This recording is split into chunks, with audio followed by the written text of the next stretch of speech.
américaine. Et nous allons nous retrouver sur le fameux ovale de l'Indiana avec ses 300 000 spectateurs, avec aussi les pilotes qui ont réalisé les meilleurs temps aux essais. Bobby Unser, que vous avez vu sur l'Eagle of Hanover, le vainqueur en 1968, il a réalisé la fabuleuse moyenne de 315 km/h lors des essais. Peter Revson, deuxième temps des essais, qui dispute les Grands Prix dans l'équipe McLaren. Et puis Mark Donohue, un très bon pilote, un américain remarqué au Mans notamment l'an dernier. Et Gary Bettenhausen, quatrième temps encore sur une McLaren comme Donohue et Revson. Il faut noter que la moyenne de Bobby Unser était supérieure de près de 30 km/h à celle réalisée l'an dernier par Peter Revson. Fait remarquable d'ailleurs, le dernier des 33 qualifiés, Dallenbach, battait aussi le meilleur temps effectué par Peter Revson l'an dernier.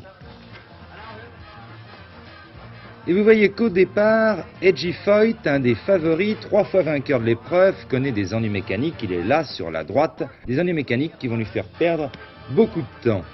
Le fameux Patch Car précède comme d'habitude les 33 bolides rangés 3 par 3. Et cette année, on a fait appel à un ancien vainqueur des 500 miles, Jim Rossman, pour piloter ce Patch Car à la suite sans doute de l'an dernier où le conducteur de la voiture de lancement avait perdu le contrôle du véhicule, ce qui avait fait plusieurs blessés. Il va pourtant y avoir un incident sans gravité, mais assez curieux. Regardez, le starter fait signe qu'il reste encore un tour de lancement, et pourtant, le Patch Car va brusquement obliquer vers la piste de décélération, donnant ainsi un départ surprise qui aurait pu avoir des conséquences extrêmement dangereuses. Le départ, en effet, à Indianapolis est un des moments les plus périlleux. Ici, c'est Walter qui ne pourra partir sur sa McLaren. Le départ est donné. En tête, c'est Bobby Unser. Se faufilant avec beaucoup d'audace à la corde pour prendre la deuxième place, c'est Mario Andretti, vainqueur, lui, en 1969. Et il réussit à s'emparer de la deuxième place devant les 3 McLaren de Donohue, Revson et Bettenhausen. On entendra pas mal parler de ce départ curieux, je vous dis départ qui aurait pu vraiment être très très dangereux. Tout s'est bien passé, mais évidemment après la course, tous les pilotes seront extrêmement mécontents. Pendant les premiers tours de la course, Bobby Unser sur la Eagle of Hanover numéro 6, construite par l'ancien champion Dan Gurney, désormais retiré, va réellement tourner autour de ses adversaires, leur prenant 1 ou 2 secondes au tour. Il avait réalisé, je vous le rappelle, la fabuleuse moyenne de 315 km/h lors des essais. Il faut dire que le moteur Offenhauser, le fameux 4 cylindres à compresseur, qui équipait 22 voitures sur 33 cette année, les autres étant munis de gros V8 Ford, eh bien ce moteur Offenhauser a vu sa puissance sensiblement augmenter cette année, près de 900 chevaux pour certaines versions, c'est-à-dire le double d'une Formule 1 européenne. Ça n'explique pas d'ailleurs uniquement la fabuleuse amélioration des moyennes. Les progrès des pneumatiques et aussi les progrès en matière d'aérodynamisme ont permis d'augmenter largement la vitesse de passage en virage. On peut penser que cette année, à Indianapolis, on roulait à plus de 360 km/h ici en ligne droite pour des vitesses de passage en virage de l'ordre de 270 km/h. Derrière Bobby Unser, en ce début de course, c'est un chassé-croisé plutôt impressionnant entre les McLaren de Revson, Donohue et Bettenhausen, la Colt Ford de Mario Andretti, qui connaît quelques problèmes de tenue de route, tout comme celle d'ailleurs de son coéquipier Joe Leonard. On trouve aussi dans le groupe de chasse un garçon qui est revenu de loin, Jerry Grant, également sur Eagle of Hanover. Et Bobby Unser confirme vraiment sa supériorité des essais, puisqu'après 16 tours de course, il comptera 17 secondes d'avance sur le groupe de ses poursuivants. Un arrêt ici, au 23e tour, c'est d'abord Peter Revson, un des favoris qui s'arrête, il va abandonner sur ennui de différentiel. Et quelques secondes plus tard, coup de théâtre, c'est le grand favori cette fois, Bobby Unser, qui regagne lui aussi son stand en roue libre. Est-ce son moteur qui n'a pas résisté au rythme assez infernal qui lui a été imposé? À son stand, on va diagnostiquer des problèmes d'allumage et Bob Unser, qui espérait bien cette année revenir à égalité avec son frère Al Unser, 2 victoires partout, doit lui aussi abandonner.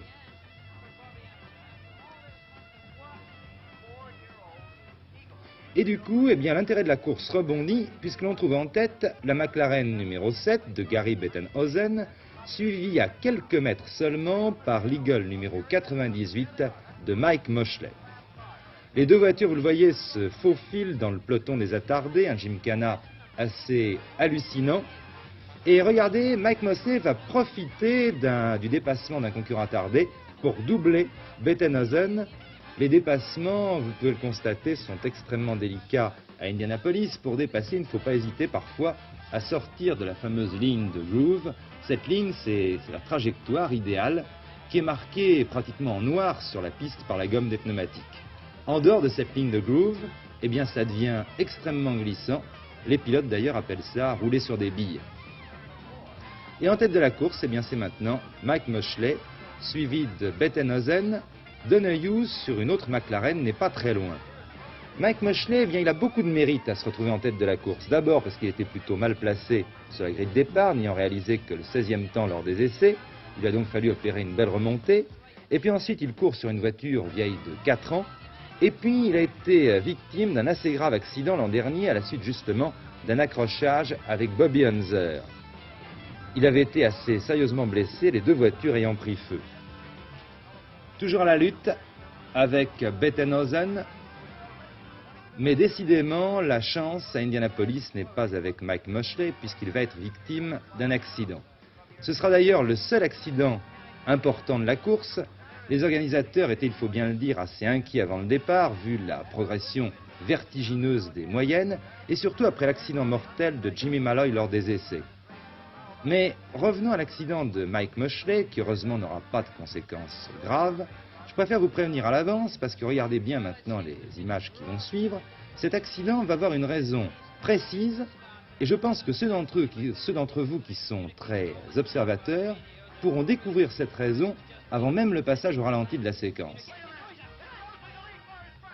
Voilà, vous avez vu, la voiture a heurté violemment le mur extérieur, elle prend feu, elle revient vers l'intérieur, et regardez, elle heurte à nouveau le mur extérieur. Mosley, qui a détaché sa ceinture, bondit hors de sa voiture, il se roule par terre pour éteindre sa combinaison en flammes.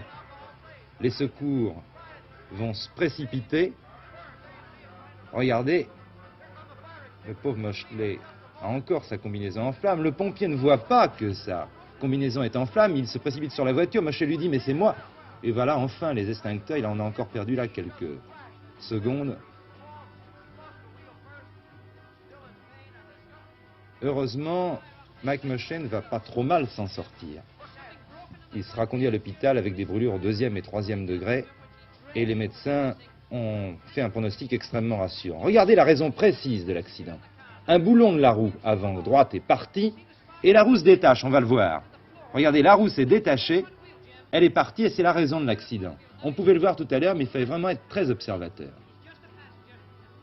La voiture s'écrase contre le mur extérieur, du coup, elle prend feu.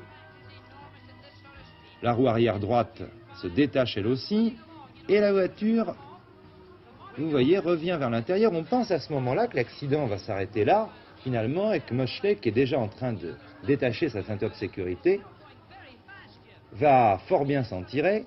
Et puis la voiture, privée de direction, revient malheureusement vers l'extérieur. Et ça va être un deuxième choc. Regardez, la Mosley voit le choc, il essaye peut-être de sortir de la voiture.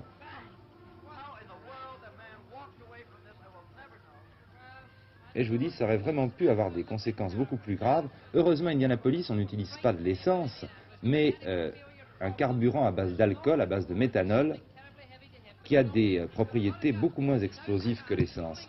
Il est certain que dans le cas d'une Formule 1, par exemple, une Formule 1 européenne, la voiture aurait littéralement explosé avec le réservoir plein et un impact pareil. À quelle vitesse il a heurté?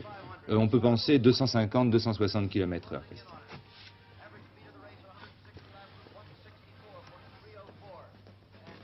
Et en tête de la course, on trouve à nouveau Gary Bettenhausen qui cette fois est talonné par une autre Eagle pilotée par Jerry Gant, dont je vous parlais tout à l'heure. Nous allons voir maintenant les deux voitures de tête ravitaillées. À Indianapolis, il y a en effet 3 ravitaillements obligatoires. Les voitures en effet consomment quelques 120 ou 130 litres au 100 km. Regardez d'abord le ravitaillement de Gary Bettenhausen qui bénéficie, comme Deneuve, de l'organisation vraiment impeccable du manager américain Roger Penske, qui a aligné l'an dernier une fort belle Ferrari aux 24 heures du Mans. En quelques secondes, on change le pneu avant droit, il en engouffre 300 litres de carburant dans les réservoirs grâce à un appareil spécial débitant sous pression, un appareil qui sera d'ailleurs utilisé aux 24 heures du Mans cette année. Durée 25 secondes. Vous allez voir maintenant l'équipe Eagle de Dan Gurney qui va ravitailler la voiture de Jerry Grant en deuxième position de la course, c'est-à-dire qu'elle a dû prendre d'ailleurs la première position à la faveur du ravitaillement de Bettenhausen, mais elle ravitaille maintenant à son tour. Vous voyez, l'entrée dans les stands, qui est assez délicate d'ailleurs, Jackie Stewart le disait, c'est assez délicat d'entrer dans les stands. Voilà, Jerry Grant s'arrête à son stand, on va changer les deux pneus droits. Évidemment, sur ce circuit où tous les virages sont à gauche, ces deux pneus sont toujours en appui, c'est-à-dire sont ceux qui s'usent le plus rapidement, et même extrêmement rapidement, vu l'appui important qu'ils subissent. On fait le plein essence, c'est un peu moins rapide, 35 secondes. Ce sont des secondes très importantes. En effet, souvent à Indianapolis, et ça va être le cas encore cette année, il y a très très peu d'écart à la fin de la course entre le premier et les suivants. Et les secondes gagnées au ravitaillement sont très importantes. Vous voyez, Jerry Grant repart. Et nous approchons maintenant de la fin de la course. Il n'y a plus qu'une vingtaine de tours à accomplir, avec en tête toujours Gary Bettenhausen, précédant de très peu Jerry Grant. Donohue est troisième à moins d'un tour. Et soudain, on agite les drapeaux jaunes, c'est-à-dire que la course est neutralisée, ralentissez, gardez vos positions. On a en effet repéré un morceau de métal sur la piste pouvant s'avérer dangereux, il faut le retirer. Voilà, le temps de l'enlever, et les drapeaux verts vont relancer la course.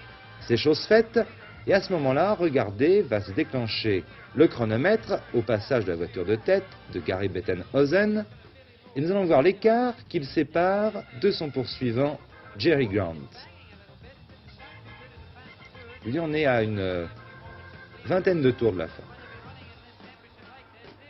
Voilà, 15 secondes pile, Jerry Grant est à 15 secondes de Bettenhausen, mais Bettenhausen semble ralentir, et effectivement, il a à son tour des ennuis d'allumage. Et nouveau coup de théâtre, regardez, il va se faire passer en trombe par Jerry Grant.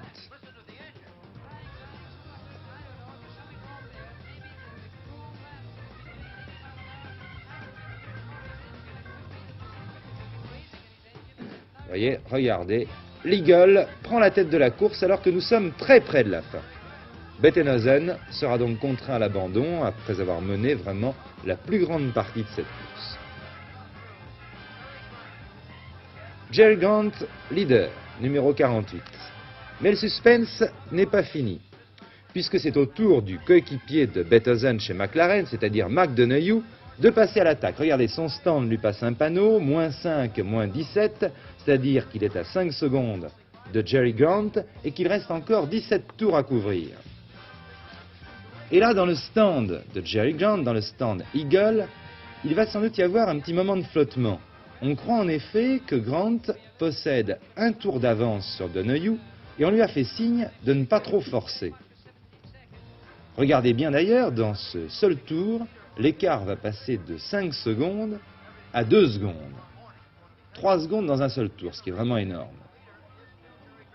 Dans le stand Eagle, on se rend compte quand même qu'il se passe quelque chose d'un peu anormal, on se demande si on ne s'est pas trompé, et au passage suivant, Bobby Unser, le coéquipier malheureux, puisque vous l'avez vu abandonner, de Jerry Grant, va lui passer, là c'est un panneau pour Donohue, mais pour Jerry Grant, on va passer un panneau « Go », c'est-à-dire « Vas-y, fonce vraiment au maximum ».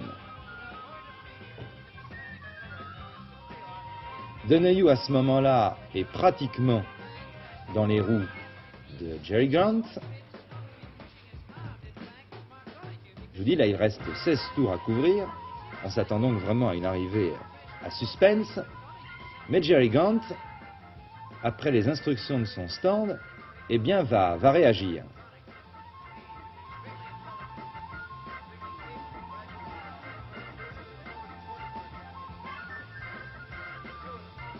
Vraiment une magnifique fin de course. Il faut dire d'ailleurs que cette année, Indianapolis a été une fort belle course. Voilà, go, Bobby Unser. Bobby Unser fait signe à Grant, go, fonce au maximum. Et là, Jerry Grant doit se dire que le tour d'avance qu'on lui indiquait à son stand, eh bien, n'était peut-être pas tout à fait exact. Et regardez, il passe à l'attaque à son tour. Les deux voitures de tête, pratiquement roue dans roue, arrivent sur la voiture de Lloyd Ruby. Il ne reste plus ici que 15 tours à couvrir. Et Grant va prendre un risque. Il va prendre un petit risque, un risque, hélas, qu'on est obligé de prendre pratiquement à chaque tour à Indianapolis, un risque pour dépasser. Regardez, il va faire un dépassement vraiment fort beau d'ailleurs. Regardez, parfait. Et Lloyd Ruby est, derrière Beth. Excusez-moi, avec tous ces leaders successifs, ça devient plutôt compliqué pour s'y retrouver. Et derrière, Donahue, je l'ai enfin trouvé, n'arrive pas à passer, lui. Il n'arrive pas à dépasser Lloyd Ruby. Et l'écart, immédiatement, augmente à nouveau. Vous voyez, Jerry Grant reprend le large, tandis que Donahue se débarrasse enfin, en sortant de cette fameuse ligne de groove dont je vous parlais tout à l'heure, se débarrasse enfin de Lloyd Ruby. Et maintenant, à 5 tours environ de la fin, nous allons retrouver les deux voitures roue dans roue et nous verrons un dernier coup de théâtre. Regardez, Grant s'arrête à son stand, laissant passer Mark Donahue qui était dans ses roues. Grant s'arrête à son stand. Il va montrer, regardez, il monte sa roue avant gauche, on va la lui changer d'ailleurs et lui remettre du carburant. Alors est-ce qu'il s'est arrêté pour ravitailler à court de carburant aussi près de la fin, ou est-ce que, parce que sa roue avant gauche était crevée, c'est assez difficile à dire, nous n'étions pas sur place. Quoi qu'il en soit, ce ravitaillement que vous voyez en ce moment va lui coûter sa deuxième place. Il sera en effet rétrogradé à la 12e place. Il n'a pas utilisé, comme le veut le règlement, la réserve de carburant qui est affectée à sa voiture, mais celle de son coéquipier Bobby Unser, et c'est strictement interdit. Une triste affaire, évidemment, de réglementation un peu touffue, dont la principale victime sera le pauvre Jerry Grant, auteur pourtant d'une course splendide. Encore 2 tours avant l'arrivée, la McLaren de Mark Donahue est en tête. Grant, auquel on a affirmé à son stand qu'il était dans le même tour, va essayer et même parvenir à le dépasser, ce qui vaudra énormément de discussions et de contestations après l'arrivée. L'équipe Eagle de Jerry Grant, estimant avoir gagné sans doute en toute bonne foi, et les chronométeurs officiels accordant un tour d'avance à Mark Donahue. Michel Drey, vous êtes prié de ne pas me passer de papier me faisant réclamer au téléphone pendant mon commentaire. Tout cela se terminera, comme je vous l'ai dit, par une pénalisation pour Jerry Grant. Il faut dire qu'à Indianapolis, parfois, on ne sait pas très bien où on en est au point de vue classement. Je me rappelle qu'en 1966, beaucoup de gens pensaient que Jim Clark avait gagné, alors qu'en fait, c'était Graham Hill. Encore un tour pour Mark Donahue. Mark Donahue, victoire de la sagesse, de l'intelligence, de l'organisation. Donahue a su toujours rester très légèrement en retrait de la lutte pour la première place. C'est la 4e fois qu'il court à Indianapolis. Il avait terminé 2e de l'épreuve en 70 et il partagera quelques 218 000 $ avec son manager Roger Penske. Voilà, c'était également la première victoire à Indianapolis pour les McLaren. Les McLaren ont eu un week-end très fructueux puisqu'elles ont gagné à Indianapolis, en Formule 1 à Oulton Park et en Formule 2 à Crystal Palace. Alors le deuxième, peut-être Christian, le deuxième après les malheurs de Jerry Grant, eh bien ça a été Al Unser qui a donc été tout près de réaliser l'exploit sans précédent de gagner 3 fois de suite. Est-ce qu'on verra un jour des Français au Indianapolis? Bien, vous savez qu'il y a déjà des Français qui ont gagné là-bas à Indianapolis, oui, non, mais c'est très vieux, hein, c'est très ancien. Récemment. Bien, écoutez, j'en discutais l'autre jour avec François Sever, qui me disait qu'il avait été contacté cette année pour courir à Indianapolis, que ça ne se sentait pas encore très prêt à y aller cette année, mais que l'année prochaine, il avait bien l'intention d'y aller. Beltoise, ça m'étonnerait. Je ne crois pas du tout que ce soit une course de son goût. Bien, merci Stéphane, et on vous retrouvera bientôt précisément aux 24 heures du Mans dont vous nous parliez tout à l'heure. Voilà, notre émission est maintenant terminée. Je vous souhaite une bonne soirée, plutôt je vous souhaite bonne nuit, et rendez-vous mardi prochain.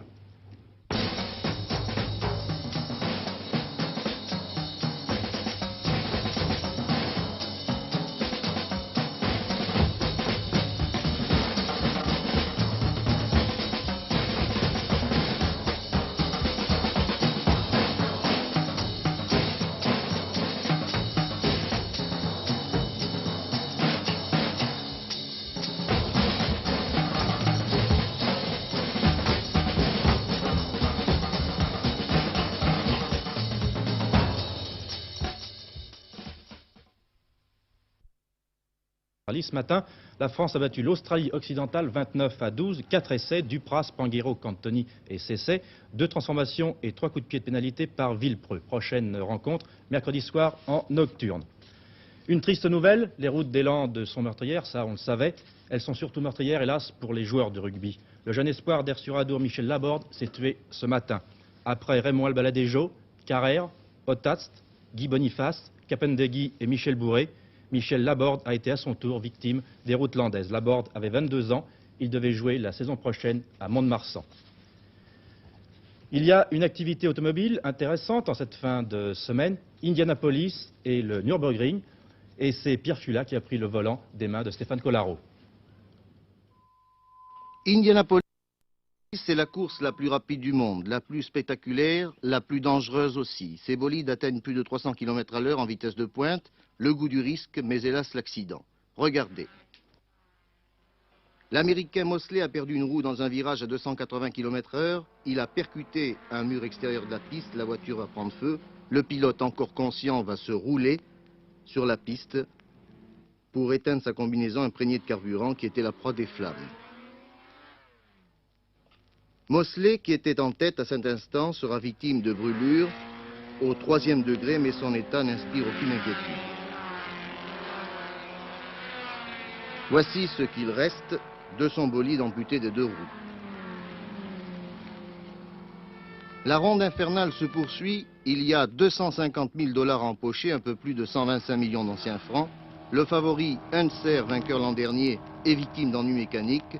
Bettenhauser disparaît lui aussi.